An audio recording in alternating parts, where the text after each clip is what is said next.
Hi, I'm Dan Leonard in the East. And I'm George Whittam in the West. And together we are East-West Audio Body Shop. Okay, I know, I lead off these promos all the time talking about the cold weather. Yeah, it's been really cold. So instead of talking about that, we're just going to go someplace really, really cold to get our next guest. From the Great White North, we've got Mike Pongracz, one of the Three Amivos, and he's a very successful voice actor in the Canada area. And he'll be on our show, and we'll have a great discussion with him. Very excited to have him on. I love getting guys from above the border. I'll be talking about microphone, cables, and just cables in general. What to look for, how to troubleshoot when there's a cable problem, and don't overspend. I'll tell you what to look for in cables when you go shopping for that next cable upgrade. And in my tip of the week, I'm going to talk about something that really bugs me, and that's everybody way overthinking the process of a home voiceover studio. So join us Monday night, 9 o'clock in the East. And 6 o'clock in the West. And join us in the chat room. That's where all the fun is. We'll see you there. He's the home voiceover studio engineer to the stars in Los Angeles, California. A Virginia Tech grad whose knowledge of the latest recording gear is second to none. He's a voice actor and the home studio master, hailing from Buffalo, New York.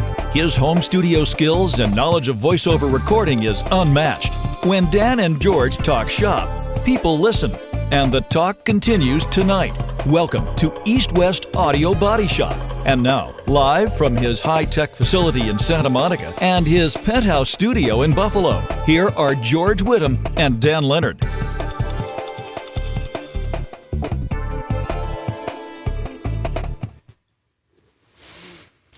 Hi, I'm Dan Leonard in the East. Where's my beer? Oh, I'm George Whittam in the West. And together we are East-West Audio Body Shop. All right. Well, we've discovered how to make this show even more jovial. That's right. A little bit of liquid libations and always makes it more fun. It doesn't hurt. Now, who started that? Oh, it was Larissa brought the... Yeah, we kicked off the year right with... Yeah, it's like New Year's Eve just never stopped. Anyway. Well, good evening, everybody, and welcome to the show. Once again, here we are live with an actual guest coming on tonight. We've got Mike Pongracz, great friend of ours from up in Canada, and he's a fun guy, and, you know, with Canada, they're practically neighbors here in Buffalo. Yeah. I can throw a stone and actually, like, you know, almost hit him from here. Although maybe a really big slingshot. Yeah. I'd like to say I probably played hockey against him, but he would have been a kid when I was playing hockey. So right. But anyway, so it's Monday night. What else are you gonna do on a Monday night? Might as well join us. By the way, yes. We still have lots of clickers available. Although I have fun, if you're in Canada and you want a clicker, although I think we've actually sold, we sold the 20 people in Canada all of our EWABS clickers. You know, it's expensive to send them to for one of these guys. I had to fill out another incomplete customs form. It's just so ridiculous. You know, one was going to near Toronto, and the other one was going to Alberta. Yeah. And I had to fill out a customs form for each one of them. You know what there's you do? People standing in line behind me, and just wait till the wind is blowing the right direction. Let's attach a box of these to a weather balloon and let it go and see where it lands in Canada. I should just jump across the Peace Bridge, find the nearest Canada post, and dump it in there. Probably we'll cheaper and faster. You know, we'll be smuggling via drone, I'm sure, soon enough. Ooh, I hadn't thought of that. We'll be delivering our clickers by drone. Yeah. In 3 hours or less. Yes. Well, we got lots to rant about tonight. Lots of interesting stuff. You're going to talk about cables. Yeah, I can't think of anything more exciting than that. But we're surrounded by see if you saw what George's studio and my studio look, it's cables everywhere. I know. I try my best to make it, somewhat neat, but it doesn't stay that way. I zip tie things and I have to cut the zip ties all the time, so I don't bother zip tying and stuff anymore. Yeah, just use a rubber band. Yeah, or those Velcro strappy things.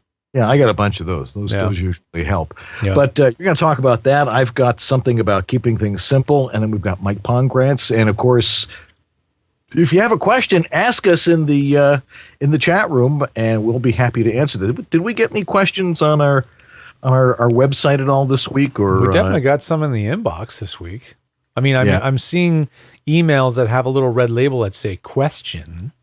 Oh, okay. We got one from Kevin Katie. Casey Katie, about Adobe Audition settings. He says, I'm inquiring about what settings I should use for the best quality broadcast recording using a MicPort Pro in Adobe Audition. I spend way too much time with noise reduction, de-essing, etc.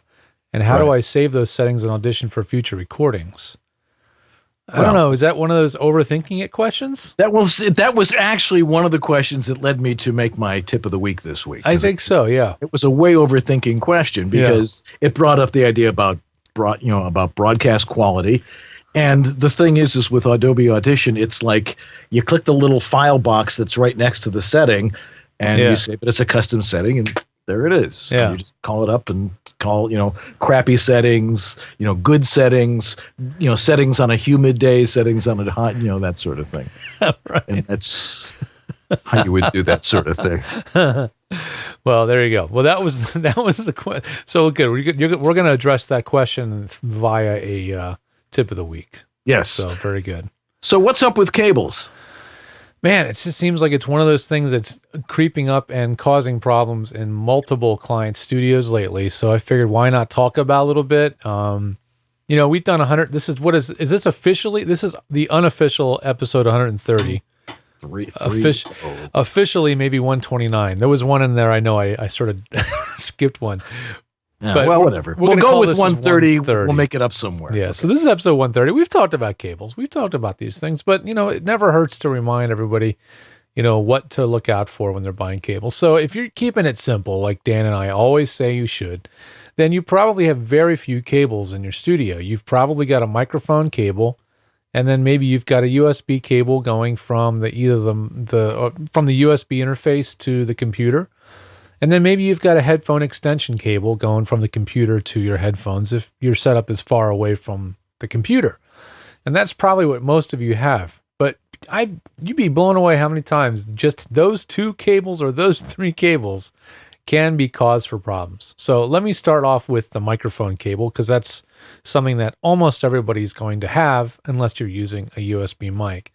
So what do you look for in a XLR or microphone cable? Well, you can spend $10 on a microphone cable and you can spend $150 on a microphone cable. So, price and is it going to make a big difference in the sound quality? Chances are not at all. The things that really make a difference are how well the cable is actually built and how well the cable is shielded. And so those things are what's going to really affect the quality of the audio. Mic cables, keep them short as possible, as short as realistically possible.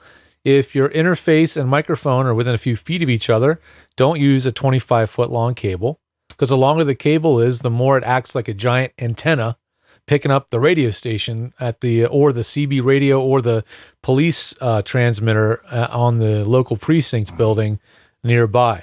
So keep your cables short, but get cables that are built well. And how do you tell they're built well? Well, sometimes it can be hard to tell just by looking. I tend to avoid the mic cables that have what's called a molded connector.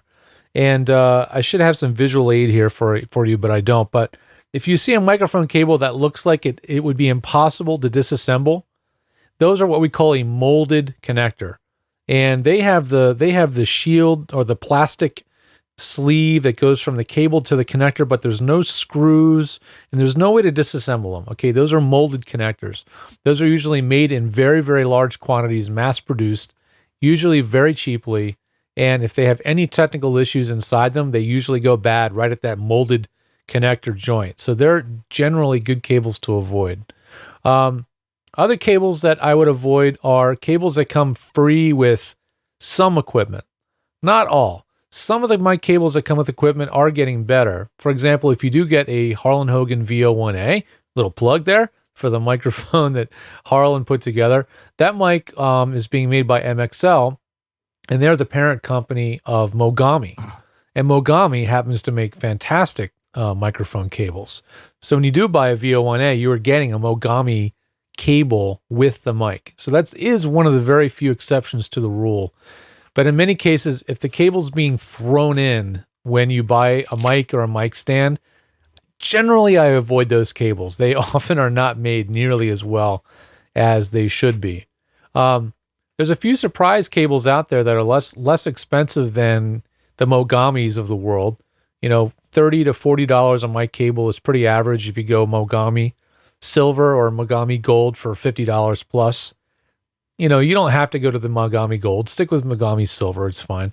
But one company that stands out lately in regards to cheap cables that seem to be made well and are getting a lot of good reviews out there are cables made by Monoprice. So if you haven't checked out monoprice.com, you're in for a rude awakening as to how cheap cables can be. When you see how inexpensive these cables are on their website, you're going to go, oh my God, I spent $48 for one of those and they're selling it for $12. But you'd be amazed. The quality is very good. And what's cool is they're actually reviewing the cables on there. You'll actually be able to read reviews by the users that use the cables. So you know you're getting something that people have used and liked. So Monoprice, it's a good place to get mic cables, and they make other types of pro audio cables as well. So that covers the XLR cable. And moving on to USB. Often the USB cable that comes with your interface, whether it be a Scarlett 2i2 or an M-Box, usually the cable that comes with it is the best guess or the best choice. And oftentimes the manufacturer will tell you specifically, I hope you're using the cable we gave you, with their product. But I find that's not always the case. That's one of the points of failure on a piece of equipment. These cables are mass-produced, obviously in a factory somewhere at very low cost, and they sometimes are not tested when the equipment is being tested at the factory, when they're doing the little burn-in or testing to make sure it works. Those cables are just come out of a bin and they get thrown into the box, and sometimes they don't work. So don't always assume that the USB cable that your equipment came with is good. Sometimes it's not, and you may want to try another cable. A lot of equipment's using USB cables that are common to printers and hard drives. So if you've got any equipment around, you probably, or computer equipment, chances are you've got another cable laying around that's compatible, and you can swap it out. Dan, I see you gesturing over there. Isn't a USB cable a USB cable? I mean, some of them have those ferrite blocks on it. You ever get a USB cable that has a lump on it? Oh yeah, it's like we can remove that. Yeah, the MicPort Pro comes with a cable that has those little lumps on each end of the USB cable, and the DigiDesign M boxes used to have a USB cable that had a little lump on the wire, and that's supposedly supposed to keep noise down, noise from getting from the computer into the device. Jury's out on that. I've tried them. I actually bought a bag of them so that you can snap them onto the wires. It didn't seem to fix the problem in the few times that I've tried it, but the ferrite chokes can be something you can try out if you're really desperate. But again, USB cables, keep them as short as you can. And if they get much more than 15 feet long, you often will have problems with your audio interface. So be real careful with those. For everything else, most other cables in your studio are going to be passing what are called line level signals. That means the audio is traveling at a higher voltage than what comes out of a microphone. And so I find that they're not quite as mission critical as a microphone cable is. That said, never assume that a cable is good if you have any buzz in the system. And if you can replace and troubleshoot cables one cable at a time, it'll be a lot easier to figure out which one's at fault.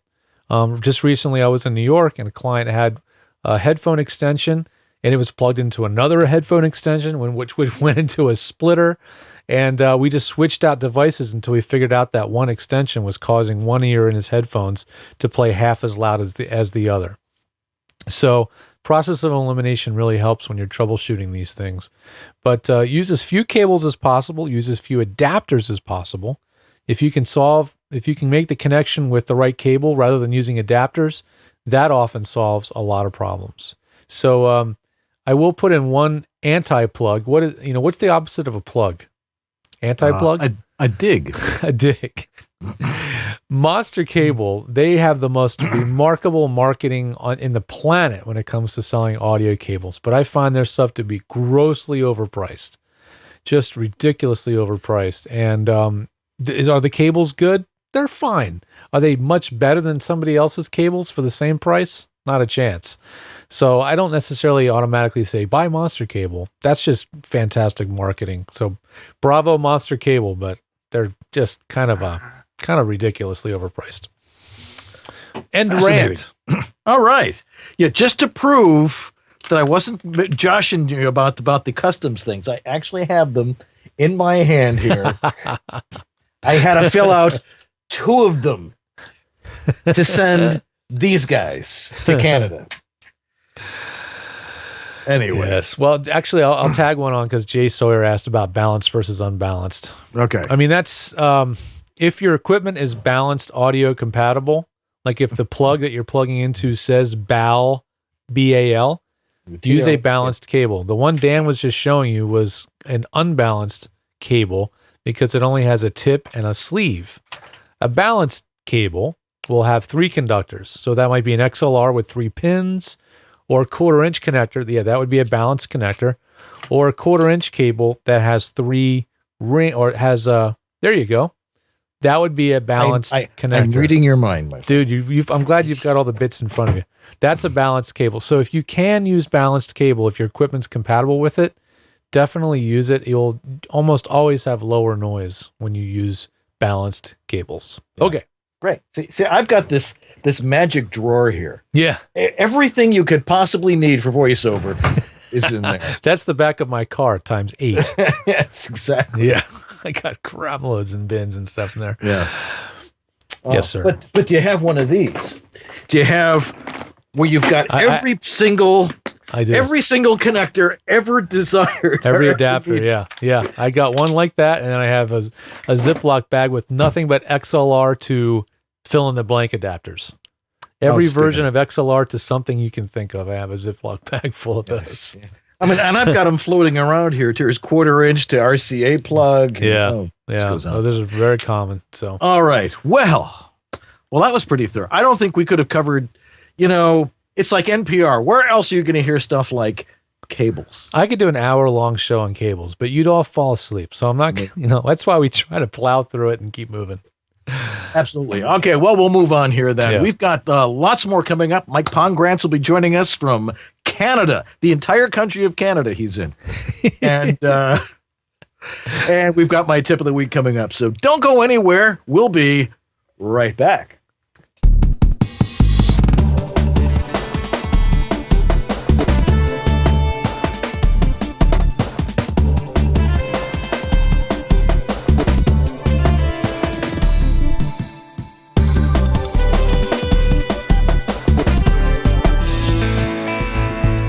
VO Studio Tech.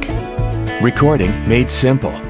Hi, I'm Peter McHugh. This is Jim Tasker from Los Angeles, California. Hi, this is Bill Ratner in Los Angeles. Hi, this is Scott Rummel here in Yorba Linda, California. Hi, my name is Rick Wasserman. Hi, this is Tom Kane. Hi, my name is Vanessa Marshall. Hi, my name is Zurich. Hi, I'm Mary McKittrick. Randy Thomas chiming in. Hi, this is Joe Szymanski. Hey, this is Rick Robles. Hi, my name is John Patrick Armstrong. I was turned on to George by none other than Don LaFontaine, who always swore by his help. George is absolutely awesome. ISDN, Source Connect, Phone Patch, FTP, you name it, George has set it up. It's really the best thing I've ever done for myself. I feel free, safe, fearless, like anything is possible in here. Unless you like to look for opportunities to waste time, call George. And he did all of that, long distance over the phone and the internet. I'm very happy with George, and I cherish him. Thanks, George.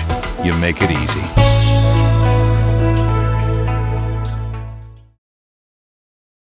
If you have studio problems, bring them here to EWABS. Let's get back to more problems with Dan Leonard and George Whittam. Yeah, let's actually try and solve those problems if we can. They don't, and it really comes down to things are actually always very, very simple. Yeah. We say keep it simple because it is simple. But we'll get into that in a second.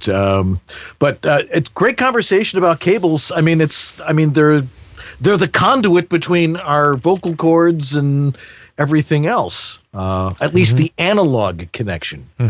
At least when you're talking XLR cables and stuff. Yeah. So it's important stuff to know. If you're going to spend money on one, if you're going to splurge on a cable, spend it on the XLR mic cable. That's absolutely by far the most important. Yeah. $50 or you don't, if you spend more than $50, you're overpaying.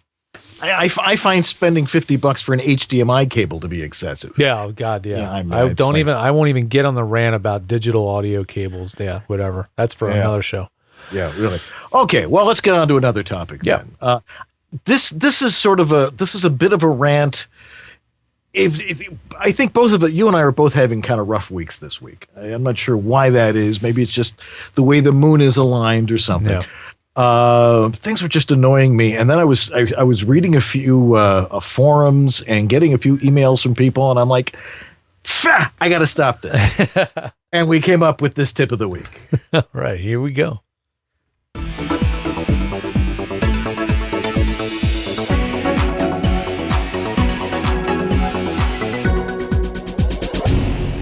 Okay, time for another rant.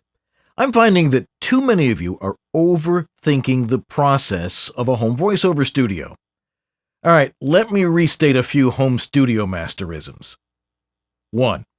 The purpose of a home studio is not to make you sound great, it's to make you sound like you. What do I mean? Okay, if you're a professional voice actor, you already should sound great. Having quality audio is no big deal. A couple of basics, and you're golden.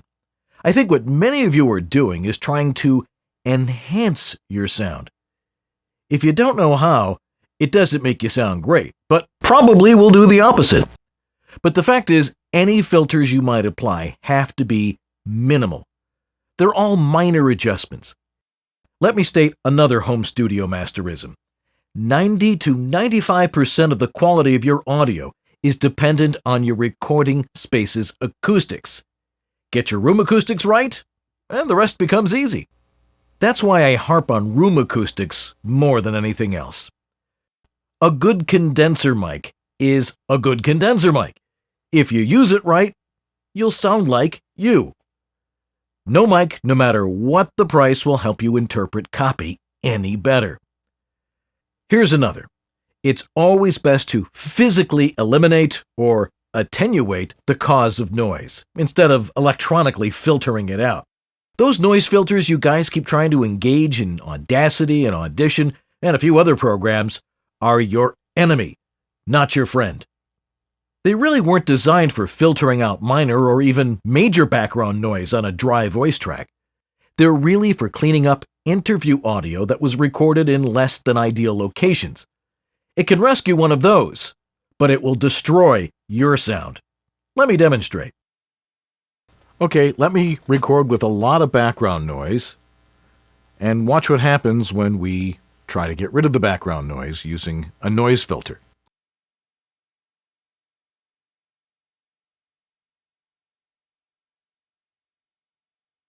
Okay, let me record with a lot of background noise and watch what happens when we try to get rid of the background noise using a noise filter.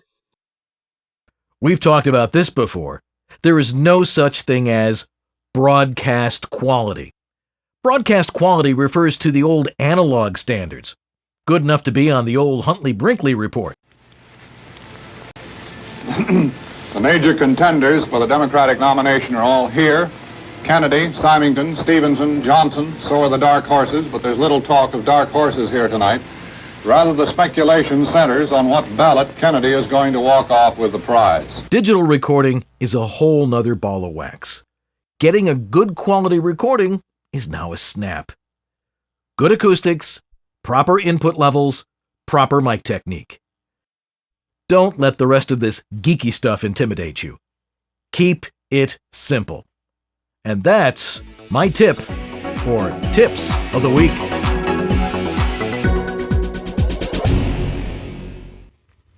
All right, maybe I wasn't too angry, but sometimes when I like get angry or I get frustrated, I just try to be silly. Yeah, better way to go. The Huntley-Brinkley thing, though, I was waiting. I'm like, how can I show broadcast quality? And I thought that was an excellent example of it. Plus the fact that Chet Huntley is like, Are we on? What?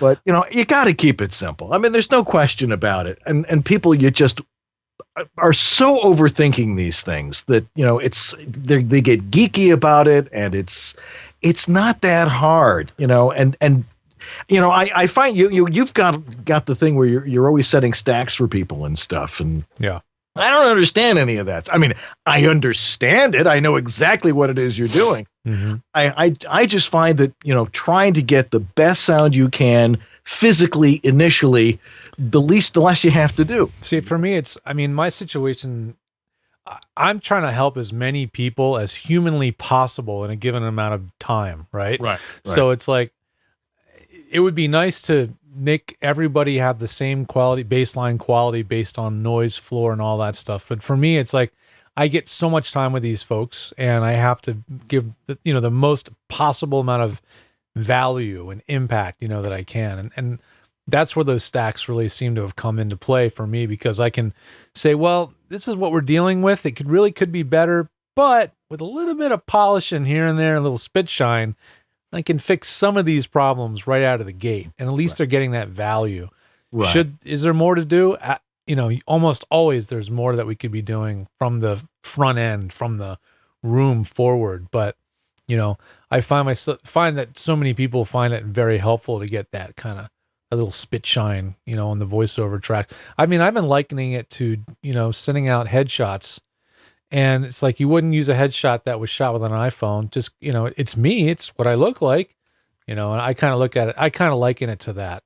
And that's why I tend to go a little bit more polishing on the sound, but not too much. They're corrective things, though. They're not enhancements. You do it to correct things. Yeah. If a slight acoustic problem, or if a mic, there's a little ring in the room. Yeah. There's a little bit of resonance at 110. Right. A little bit of EQ notch there. Yeah, that's right. But if your studio's set up right, you really shouldn't have those types of problems. Mm-hmm. Don't let the technology drive you. Yeah. I think is the best way to put it. Mm-hmm. All right. Well, I know Mike Pongratz is just dying to get on here, and I can't wait to get him on, and we'll have a good time with him. And if you have any questions for him, like, what beer do you drink and which Tim Hortons do you go to? This is going to be an absolute Canada Fest. I can just tell. So stay right where you are. We'll be right back here on East West Audio Body Shop with Mike Pongratz. So stay where you are.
And now back to the only webcast done with 2 cans, 2 geeks, and a string.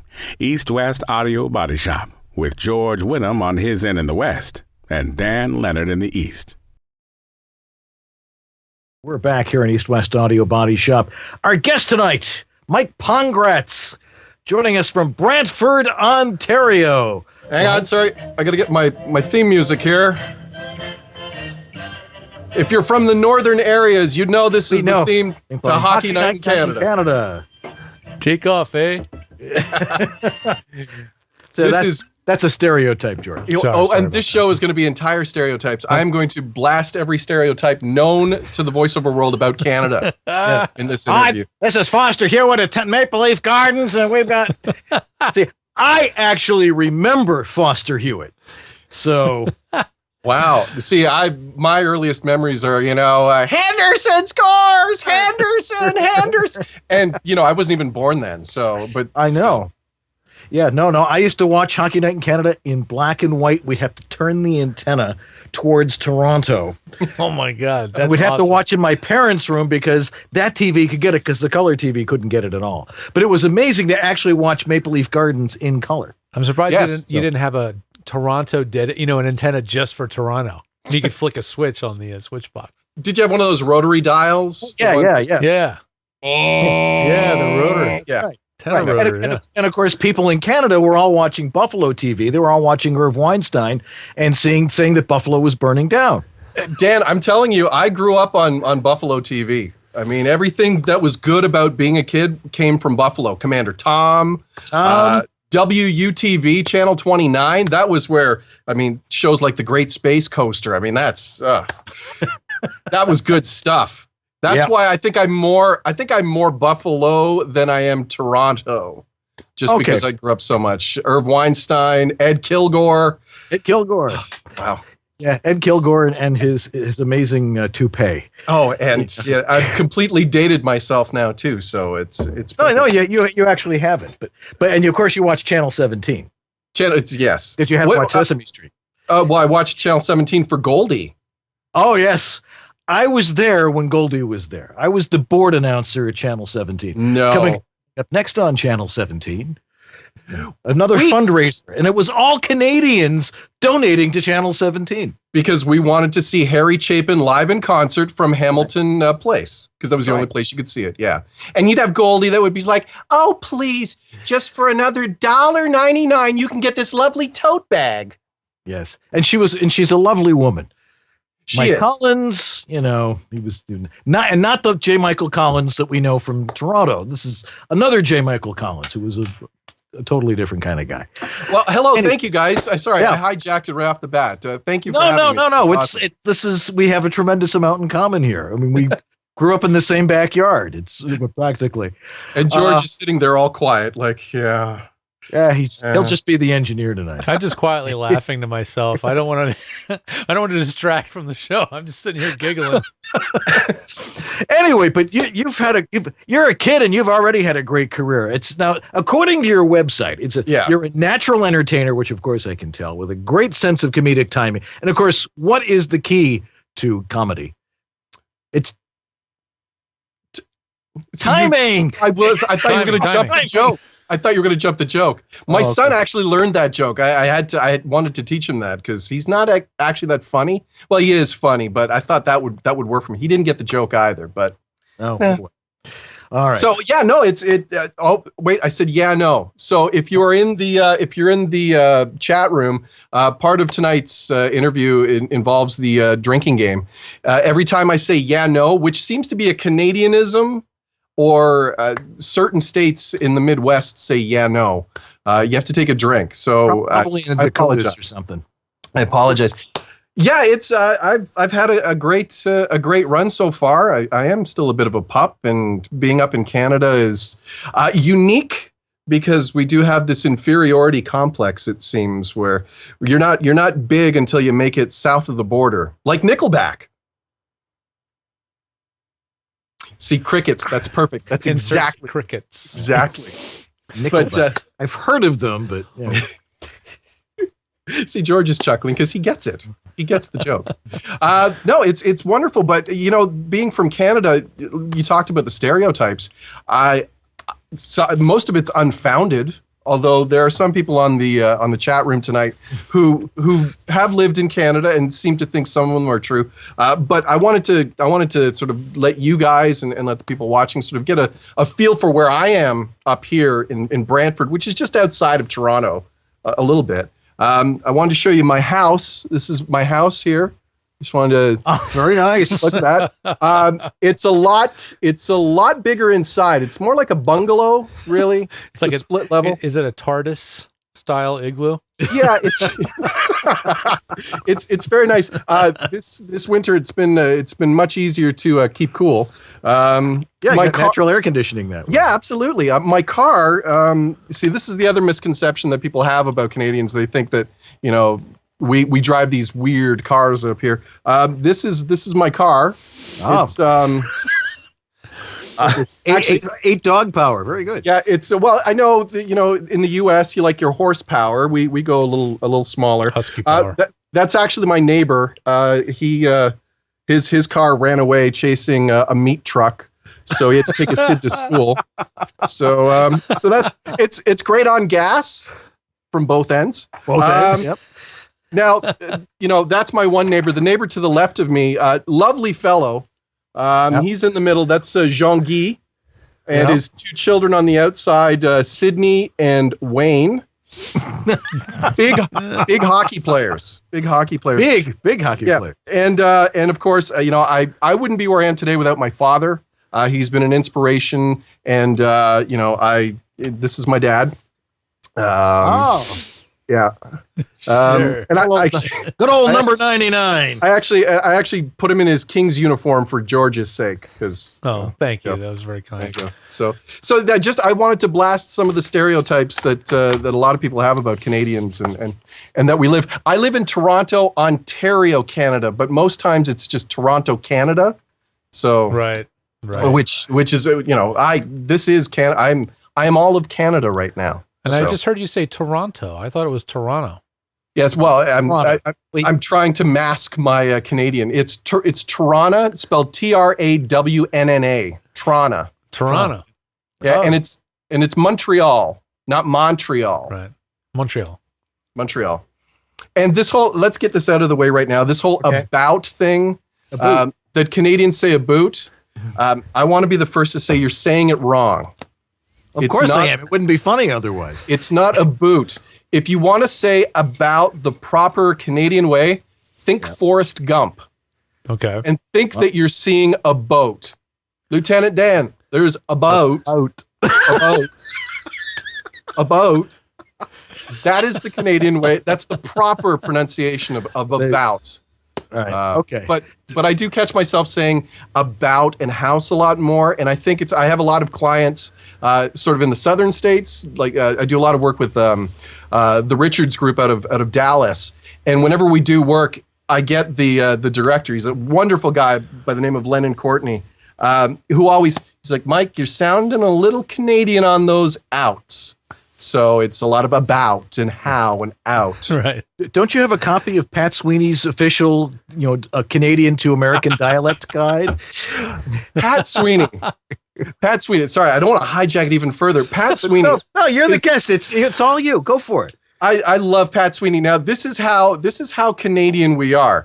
So tonight in Toronto, there's it's a workout. There's a brand new voiceover space that opened up, Livingston Studios, where tonight most of the people that are involved with VO and TO, which is a local Toronto group of voice actors. I think Dan, you've been out to a couple of the I have at the Frog and Peach or whatever the name. The Frog and the Firkin. That's right.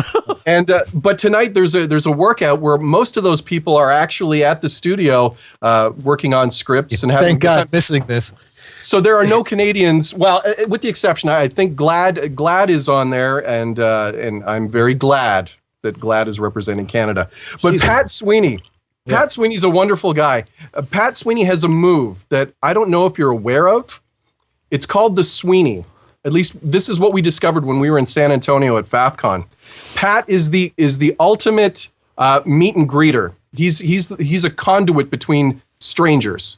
So we were, Garnet, a fellow member of the Three Amivos, and I were down there, and we knew a few people through Facebook. But Pat, having been before, he knows the lay of the land. New people wanted to introduce us. So what Pat would do is he'll be talking. For example, he would be talking to, Melissa Krebs, who's a lovely girl out of Vegas. Awesome. He's like, hey, Mike, come on over here. Hey, come over here. I want you to introduce you to Melissa. Melissa, she's a voice talent. Melissa does toy commercials. She's on the West Coast. You guys have a lot in common. And I'm like, hi, Melissa. Nice to meet you, Mike. And then Pat walks away Yes. He just just pro. Ghosts off. And then you're standing, it's like that awkward grade 9 dance where, Mike, this is Samantha. And then away. He's the Yenta of Canadian voiceover. But he's brilliant. He's a wonderful guy. He's a lovely guy. We've had him on our, he was actually our inaugural guest on our podcast, the Three Amivos Super Fantastic Happy Hour podcast. And just a lovely guy. And he's a great representation of the kind of, Canadian voiceover talent we have up here. I think it's time you tell everybody about the Three Amivos a little bit. Yeah, we're going to get to that, but it keeps coming up, and people are saying the Three Amoebas. Amigos? What? The Three Amoebas. It's the Three Amivos. It's kind of a nebulous kind of group, though. The Three Amivos is it's a trio because metric wise it's a trio. Myself. Garnet Williams, another great voice actor and a friend of mine who lives just 20 minutes down the road, because everybody lives just down the road in Canada. He's 20 minutes down the road in Hamilton. And another super talented guy by the name of Dave McRae. We all belong to the same agency in Toronto. And we'd run into each other at auditions. We'd work sessions together. And we're all kind of in the same, we run in the same circle. We have a similar sound. Each guy has a little different thing they add to the puzzle, but we always ran together.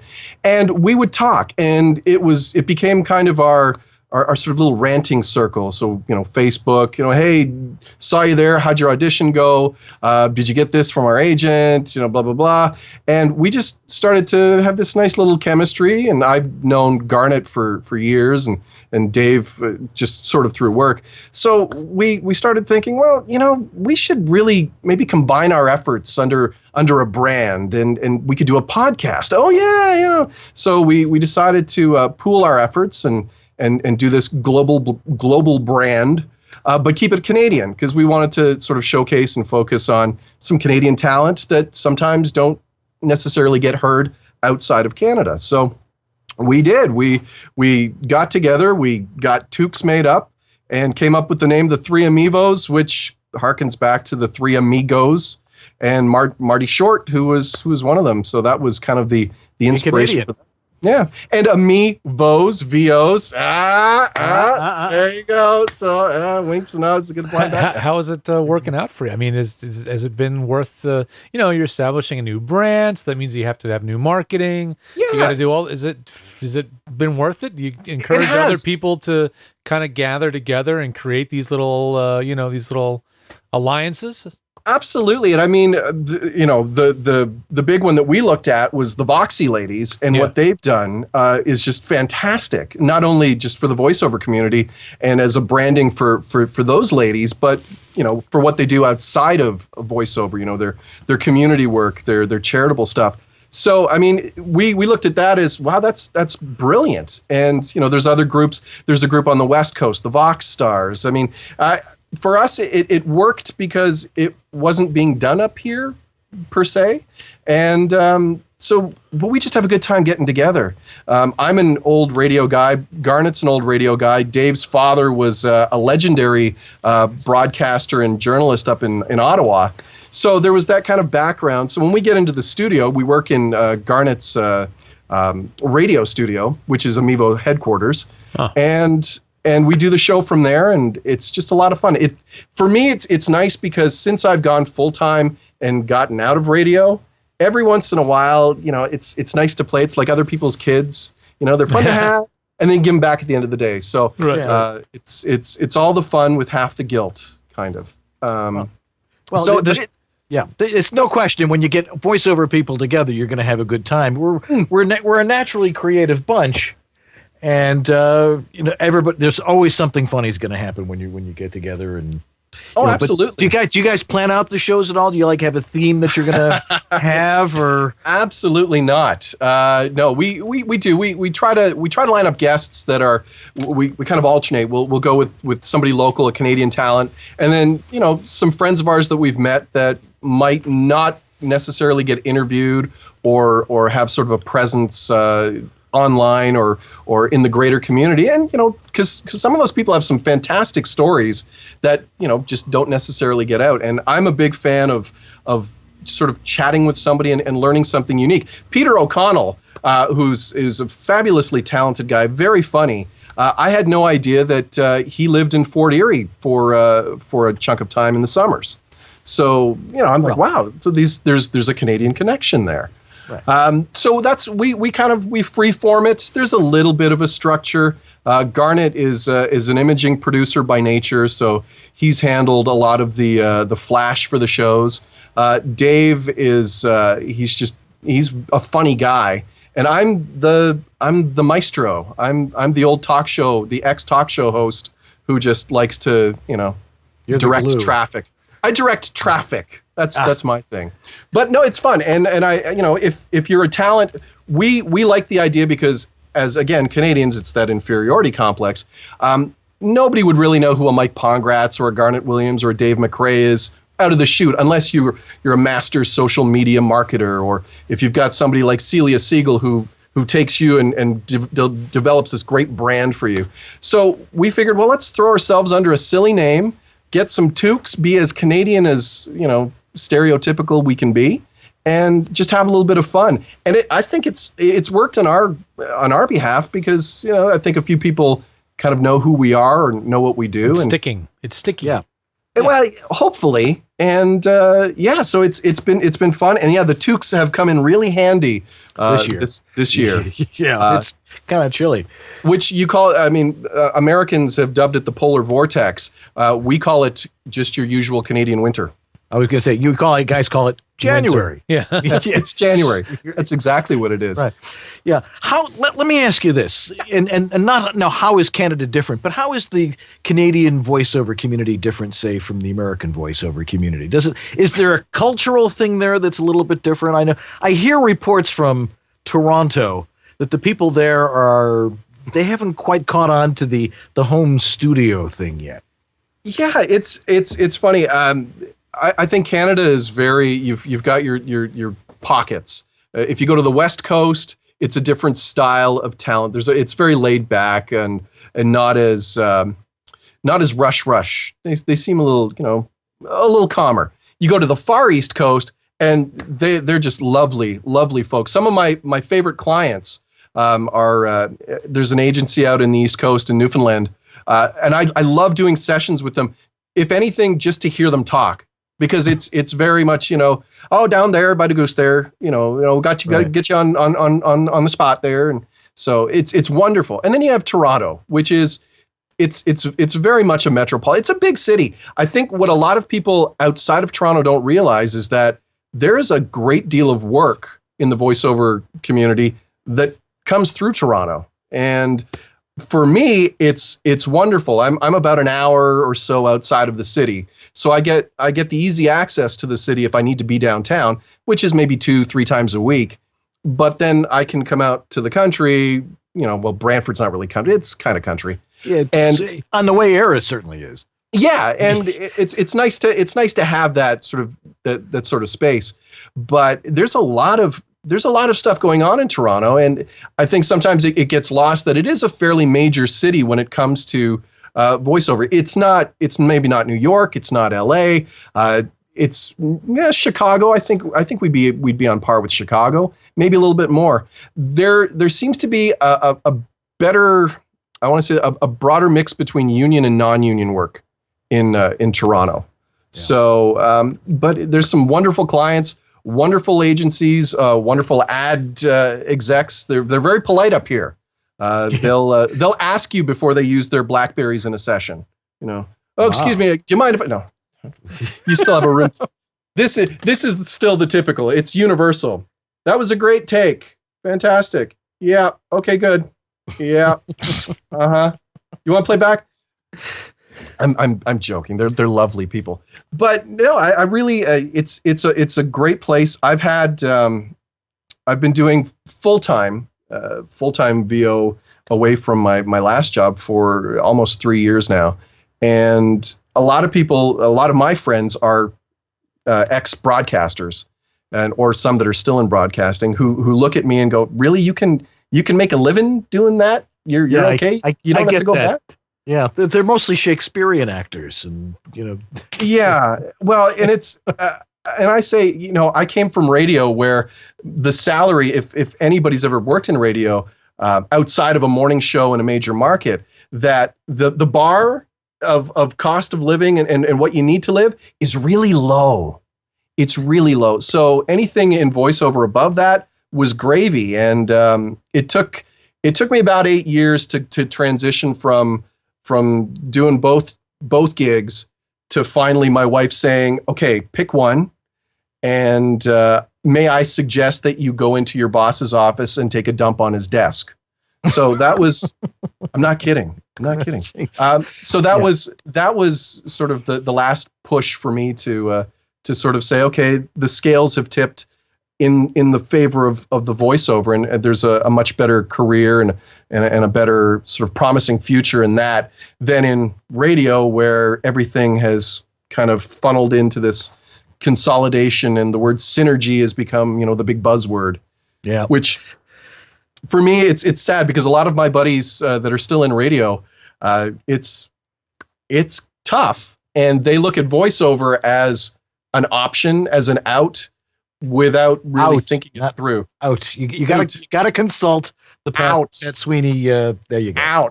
Nicely done. All right, we're gonna take a break here, but I have 2 questions for you before we go to the break, and then we'll come back and answer some of our wonderful audience's questions. I've been asked to ask you, what is the tail to your beaver? Garnet Williams, I hate you. Yes. The tail to my beaver is Garnet. He really is. Okay. And what is the totem to your pole? That would be Dave. Amivo Dave. All right. It's so rude and so wrong in so many ways. I know. I can't even remember who asked me to ask you that, but I figured I'd throw that in there. Garnet Williams. Oh, no, that might be Trish or Glad. It was Trish. It was Trish over a bucket of chicken wings at Duff's here in Buffalo. Lovely Trish. Yes. I was trying to remember where that was, and I was typing it now. Why is it on my computer? Oh, yes, the cloud. That's why. It's nothing compared to what's going on in the chat room right now. It really isn't. Wow. I never realized that's how you spelled poutine. Yes. That was my misspelling. Anyway, we got a lot more to do with Mike Pongracz. We'll answer some of your questions, and so don't go away. We'll be right back here on East West Audio Body Shop.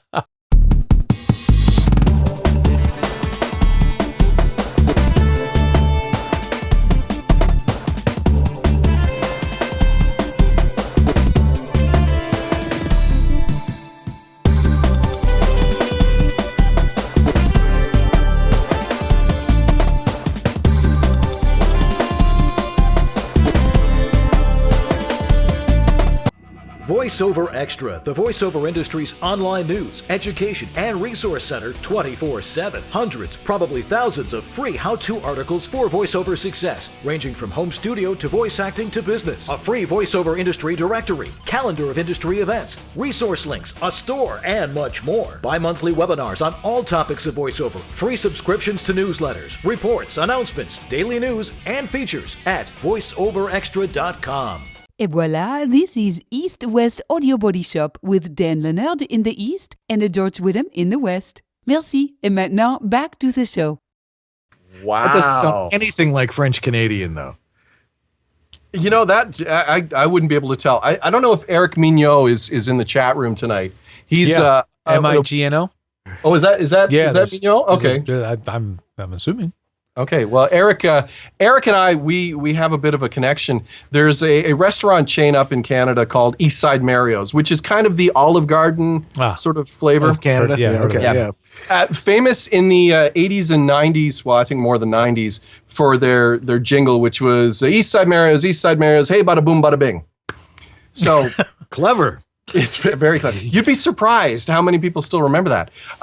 For many years, a marketing genius there decided, let's not use that anymore because nobody really, they won't miss it. Then I think sales dropped. Another company came back in and said, no, let's bring that back. So I was very fortunate enough to become the hey bada boom bada bing guy. For their relaunch, and Eric Mignot is the French equivalent to me for Eastside Mario. So we've got to work together in the studio and sort of cross paths. And he is as French Canadian as it goes.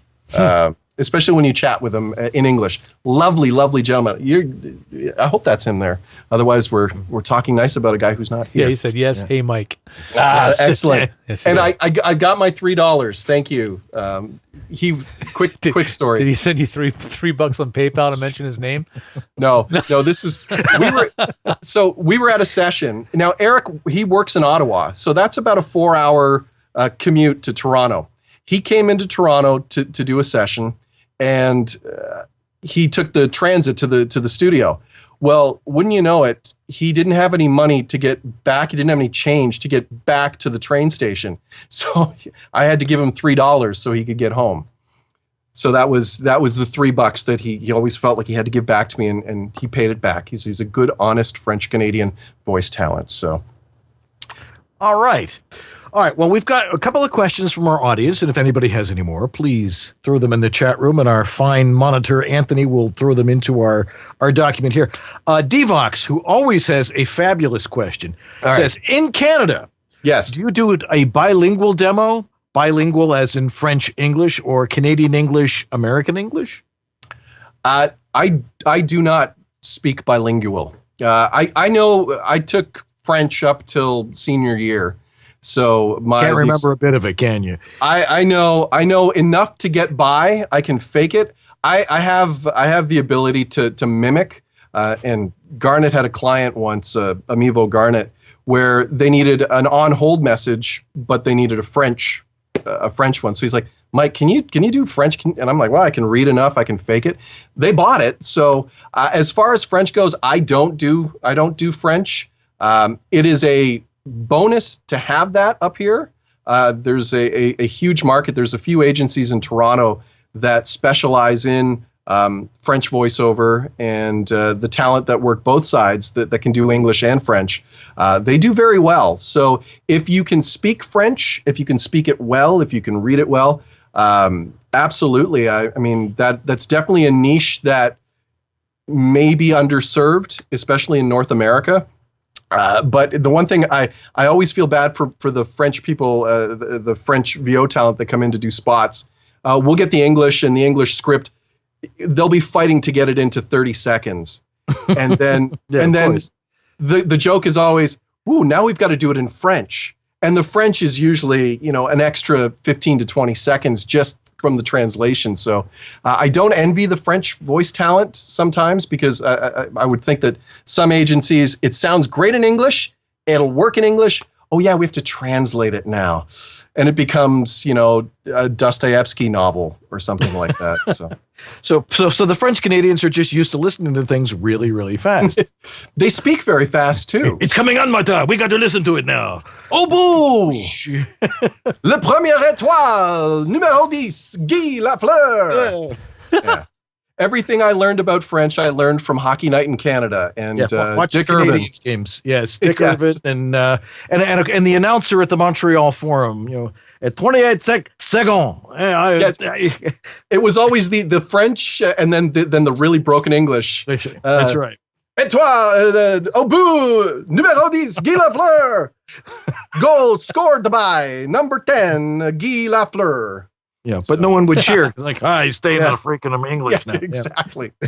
By the way, if anybody was wondering, because I am wearing, this is a Canadians-esque jersey, the Hamilton Bulldogs, the AHL farm team for the Montreal Canadiens, which is just down the street. And I got a chance. Well, I worked in Hamilton at a radio station for a number of years, and we were partnered up with the hockey team. So I've got to see a lot of promising young NHLers start in the minors and make their way up. So if anybody's wondering, there you go. I used to watch the Hamilton Red Wings on Channel 11 on CHCH. Wow. Oh, yeah. Wow.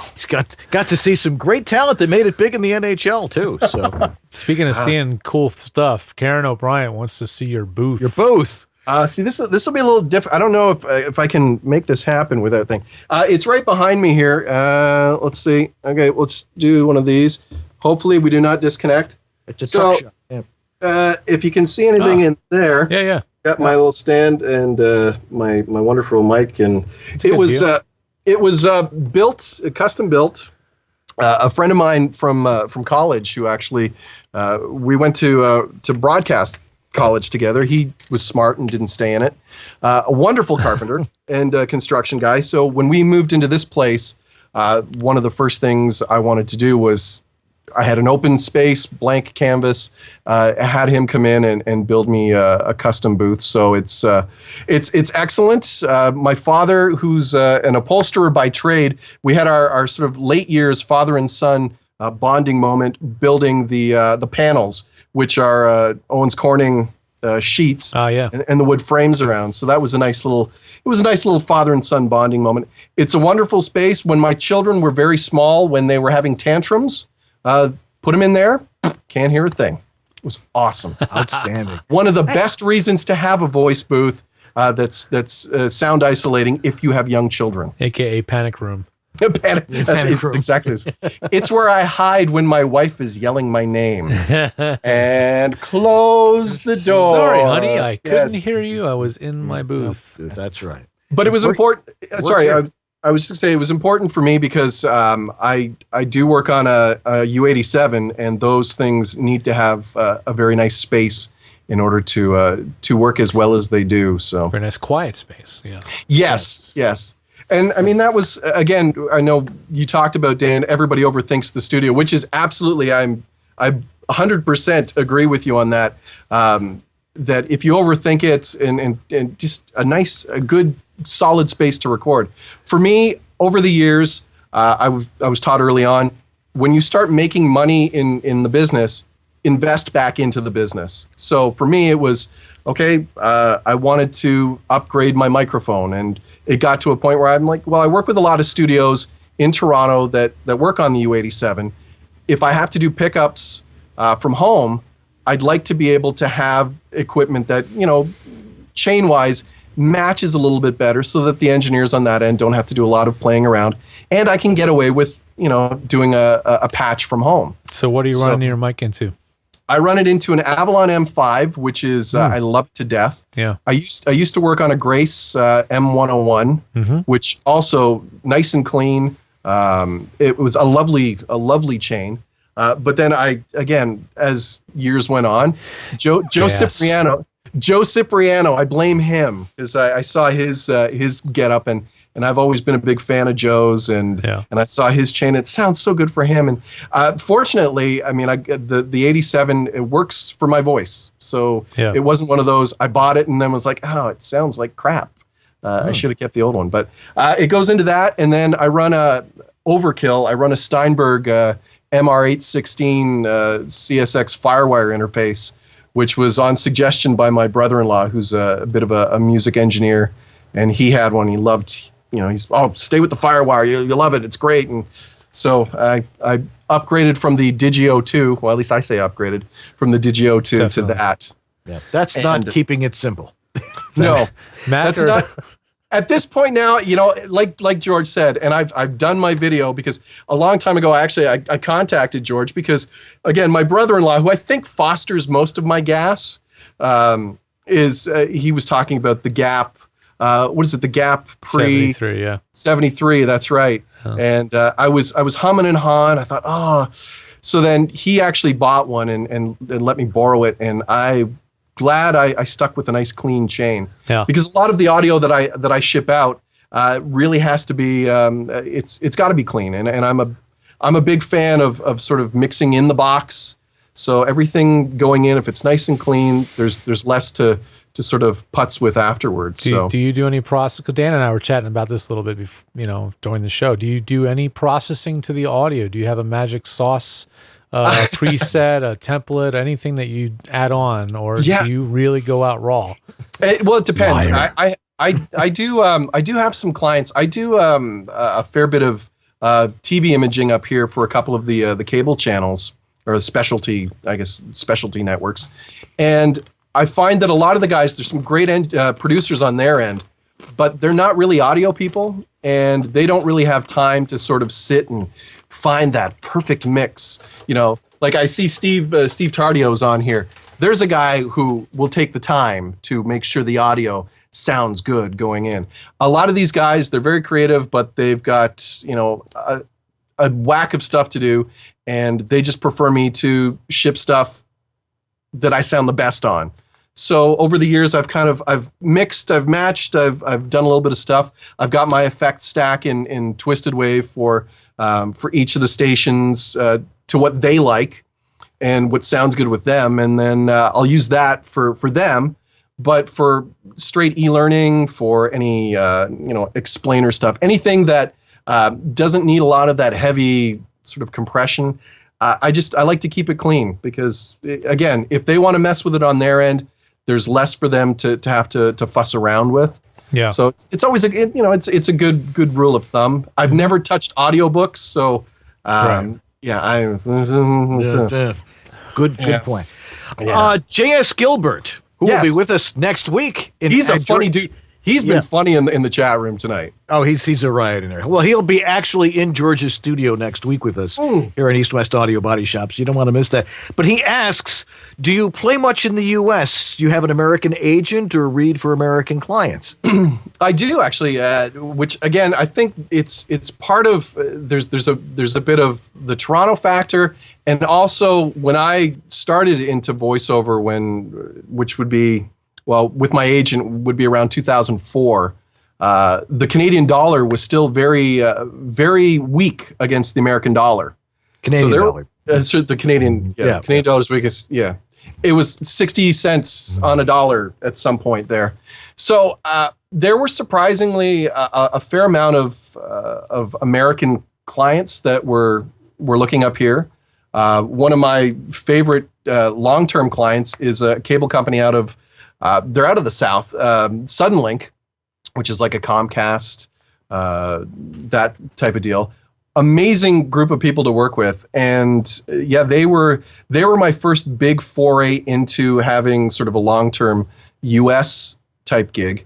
And as the years have gone on, I do some toy stuff. Again, a lot of stuff out of Dallas, it seems, especially the toy commercials, Hasbro and stuff like that. I do have some U.S. representation, not as much as maybe I'd like to, but again, it's a tough road to haul. I find from a Canadian perspective to get American representation that is willing to take the chance on working with somebody not local, because they have to really trust your home setup and that the goods that you're delivering are as good, if not better, than somebody that they can find that might be a little closer. But I've had some success. I again would love to do a little bit more. The challenge I'm having, and this is something that I had a good chat with Joe Cipriano about, was up here in Canada, I'm still considered non-union. That's the bad word, because there seems to be a fair bit more work non-union up here. So. Whereas if I'd like to play in the States a little bit more, I almost feel like at this stage now it's time to look at the SAG-AFTRA route. It depends on the market you're working in, of course. Yeah. But it's it's good. I really enjoy working with the U.S. clientele. Once they get past the whole oot and a boot and the Canadianisms. Which is another big, it's a big challenge. Not so much for people I'd say in Ontario, maybe out in Vancouver, it's not as bad as well, with the proximity to, how close it is to the major centers in the States. Out in the East Coast, I would imagine it's a tough haul to disguise that East Coast accent for Mid-Atlantic English. No, Mid-Atlantic English is very, very specific. We'll have to have somebody from Baltimore here one of these days and have them explain to Mid-Atlantic English. Yeah, because it almost sounds south of Philadelphia. I mean, in Maryland, I confuse people in Maryland as I think they're from Cornwall or something. And I'm talking England, not Cornwall, Ontario. Cornwall, Ontario? What? No, not Cornwall, Ontario. Where they sound more like you. Anyway, Mike, it has been fabulous having you with us tonight. I can't wait till we get together again. It was so much fun when we were together in San Antonio and hanging out at the airport, and that was a highlight. Definitely the waiting for the airplane. You, Celia Siegel, Amivo Garnett. It was a lot of fun, and almost missing our flight. Right, because Garnett needed to have his huevos rancheros. Which were pretty good, actually. They were very good. But no, it's been a lot of fun, and I wanted to quickly just sort of say we didn't get to touch on it. Somebody had asked me or sent me an email, talking about my background, which is in radio. I wasn't an announcer; I was more of a producer and a copywriter. If there's one thing I would suggest to voice talent that seems to kind of fly under the radar, if you can, take a copywriting course. It is one of those unique things that you might not have had a chance to do. But I find one of the best things that I brought from the radio business, aside from not having the true announcer voice, was having that background as a copywriter and being able to go into auditions, cold reading, and having an idea of what the process the writer was going through to get to that. So. And casting and all that kind of stuff. As a production director, and I was a copywriter too. It really it makes a difference when getting into voiceover. Absolutely. And learn your tech stuff, people. Learn your tech stuff. Know how to work a DAW. Know how to, those are extra little tools that have definitely... know what a DAW is. Yes. Know what a DAW is. Yes. We figure if they've gotten into the show, they've probably mastered that kind of stuff. We hope. Yeah, it's not easy to get in and watch the show sometimes. You'd hope so, but I mean that definitely is for me and for how my career and being able to do a lot of the stuff from the outskirts of Toronto is a lot of the e-learning, explainer stuff, long form narration, being able to edit stuff and to record it and to to be the one-stop shop really has been a benefit for me. So especially if you're a talent that's not in a major city, that doesn't have that kind of access, being able to do all that stuff, learn it. There's so much good stuff on the web. George has a number of tutorials that you'd be silly not to spend some time learning on it. Invest in that as well. I mean, it's cheap. Yep. Oh, all right. Yeah. One last thing here. We need you to comment on this particular piece of. I love it.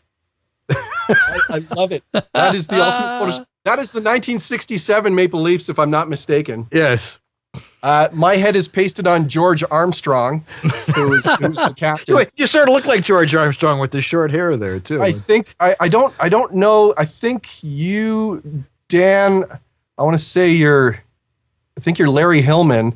I think you're right. That's George Teeter Kennedy, I believe. And is George Marcel Provenost? I don't think so. We're just throwing these names around. Hilarious. But it's funny because earlier today, is Bill still in the chat room? Hang on, where is Bill still there? Bill Lord, who said, why do you call it the Maple Leafs? Shouldn't it be Leaves? And I've had this question asked before, and the story, as I'm to understand, goes, when Conn Smythe bought the Toronto St. Pats in 1927, he changed the name to the Maple Leafs, which was in honor of the World War I Fighting Maple Leaf Regiment. So, which would make it a proper noun, and in grammar, a proper noun, when you pluralize it, you just add S. So Maple Leafs instead of Maple Leaves. That's my story. Sticking to it. Yeah, and you better stick to that. All right. That makes total sense. Hey, I'm Canadian. Would I lie to you? Why? No. Why would you? Why would you even have to? Anyway. Hey, we got through an entire interview without talking about Rob Ford and Justin Bieber. Yay. It's amazing. Yeah. Well, we saved that for the pre-show. Right. It was good. It was good.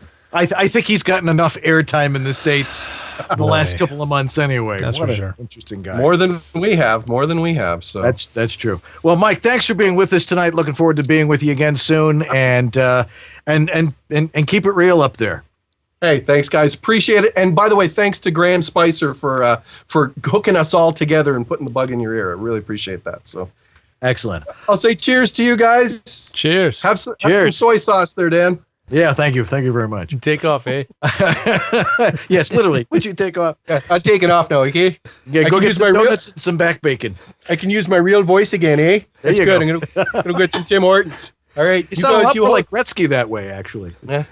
Yeah. You hosers have a good night, eh? And cheers to everybody in the chat room. Okay. All right. Take off, eh? Take off. Good day. Good night. Good night. Good night. Good night. All righty. Yes. Yes, indeed. Awesome. All right. Well, We could go on forever. Oh, what a good guy. Fun, too. Just funny dude. Yeah, Genuine. we'll have to have him on again. Absolutely. As opposed to some people we've had on, but we won't mention any names. Right. Although I must say, and as somebody we need to have back on, guess who I ran into on Saturday? Who? Dr. Bernstein. Oh, yes. And so we have to get new him back. year, new time to have Doctor on. The It's doctor. time. It's been almost a year since we had him on. He was I on know. so we'll have to have him on and cover some other amazing medical thing, and everyone will be fascinated. Going in for a yearly doctor visit. That's right. Let's take a look at our throats. Anyway, let's see what we got coming up next week. As we mentioned, J.S. Gilbert, who you're all staring at in the chat room, will be with us, and hopefully, if he can find his way to your place. The following week, we've got Eric Shepard, my agent, and a lot of people's agents, actually. Cool. He's going to talk about how you get an agent. And there's something in there about getting him cufflinks or something along those lines. And then somebody else who got mentioned tonight, Celia Siegel, who is a former agent and now a voiceover marketing person, who also shared our wave over Rancheros in San Antonio a couple months ago.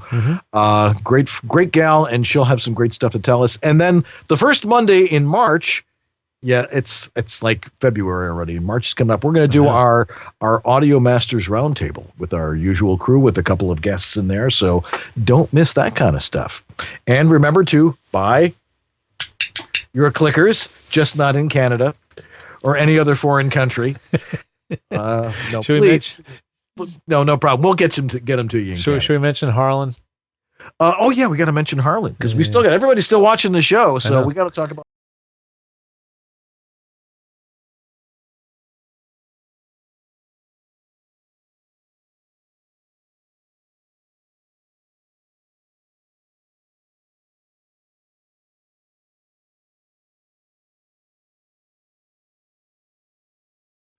Sorry about that, everybody. That shot had no audio on it, making it very, very difficult to hear me.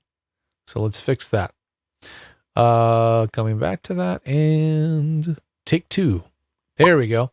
So the mic stand is the very, very important part of the home studio or any studio, and often can be overlooked or cheaped out on. Don't cheap out on the mic stand, please.